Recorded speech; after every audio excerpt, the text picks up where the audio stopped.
A veces pensamos que servir a Dios significa dejar atrás nuestra carrera, pero ¿y si fuera al revés? ¿Y si cada habilidad, relación y experiencia en tu vida profesional hubiera sido parte de un plan mayor, diseñado para impactar más allá de lo que imaginabas? Hoy, en Maná de Lunes, presentamos Siendo reorientados, no reemplazados, una reflexión de Chris Simpson.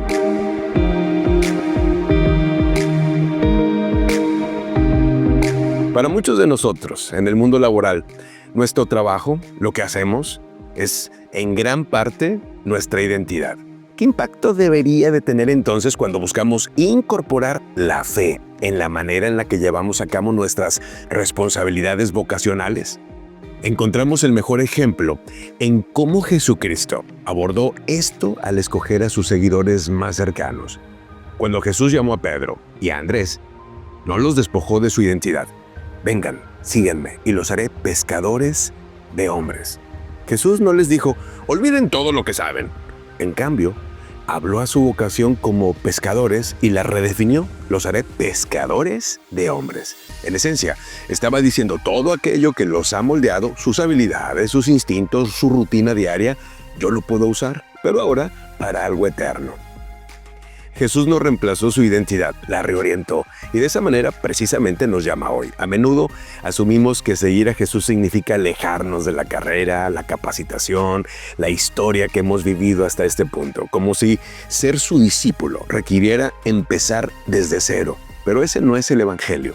El llamado de Cristo no es abandonar nuestro pasado, abandonar nuestras habilidades, nuestras experiencias, sino a rendirlas. No se trata de convertirnos en alguien distinto, sino de permitirle redimir lo que ya somos.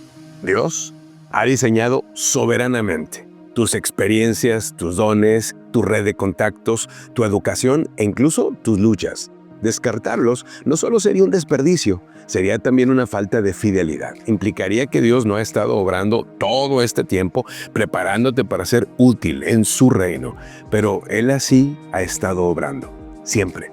Fui testigo de esto en carne propia durante mi tiempo en el servicio secreto de los Estados Unidos.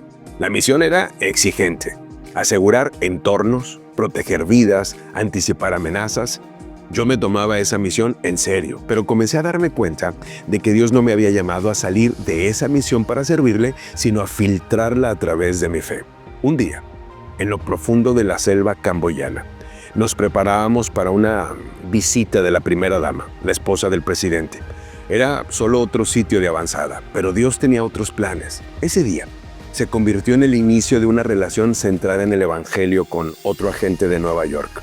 Esa conversación, nacida de la cercanía profesional, se transformó en años de mentoría, oración y discipulado, hasta que el Señor finalmente llamó a mi amigo y compañero agente a su hogar eterno. Todo se desarrolló no a pesar de mi profesión, sino precisamente a través de ella. Así es como Jesucristo obra. Él no desperdicia ni un momento de tu historia. Aquellas cosas que pensabas que eran seculares, irrelevantes o solo trabajo, podrían ser en realidad los instrumentos mismos mediante los cuales Él llama a otros hacia sí. Así que no pienses que la invitación a seguir a Jesús significa dejar todo lo que conoces atrás. Significa poner todo lo que eres y todo lo que has recibido en sus manos y confiar en que Él lo reorientará para su gloria. Has sido dotado por una razón.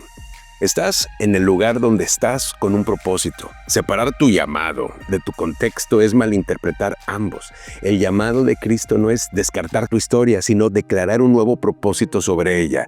Las mismas manos, los mismos instintos, pero nueva misión, nuevo Señor. Aquí hay algunas preguntas para la reflexión personal o la discusión en equipo. Número 1. ¿De qué maneras tu carrera te ha preparado para tener un impacto en el reino? Quizá sin que lo notaras hasta este momento. Seguimiento. ¿Cómo podrían tus habilidades actuales, relaciones o posición estar hoy especialmente alineadas para influir con el Evangelio? 2. Jesús reorientó la vocación de los discípulos en lugar de reemplazarla. ¿Cómo podría esto desafiar nuestras suposiciones sobre lo que significa servir a Dios en el ámbito laboral? Seguimiento. ¿Alguna vez sentiste presión de separar tu fe de tu trabajo porque crees que existe esta división? 3. Al reflexionar sobre tu propia historia, ¿Dónde ves señales de que Dios ha estado redimiendo, no, descartando tu pasado? Seguimiento, ¿qué parte de tu recorrido profesional ves ahora de manera diferente a causa de tu fe? Y 4, ¿qué significaría de manera práctica filtrar tu misión a través de tu fe en tu industria o empresa? Finalmente, un desafío para esta semana. ¿Estás convencido de que requieres tener conversaciones, decisiones que tomar o relaciones que establecer o fortalecer esta semana, mediante las cuales puedas comenzar a vivir intencionalmente estas verdades? Que Dios no desea reemplazar tu identidad, ni reubicarte en otro lugar, sino reorientar quién eres, lo que haces y dónde estás para involucrarte activamente en su obra en el reino. Si conoces a alguien que parece tener un buen entendimiento de lo que significa vivir su fe en el lugar de trabajo, quizás quieras agendar un momento para conversar con esa persona acerca de lo que ha aprendido y de lo que pudiera enseñarte. Maná de Lunes es un servicio a la comunidad de negocios del Comité de Profesionales y Empresarios Cristianos. Contáctanos en cbmclatino.com. En España, contáctanos en líderesempresarialescristianos.com.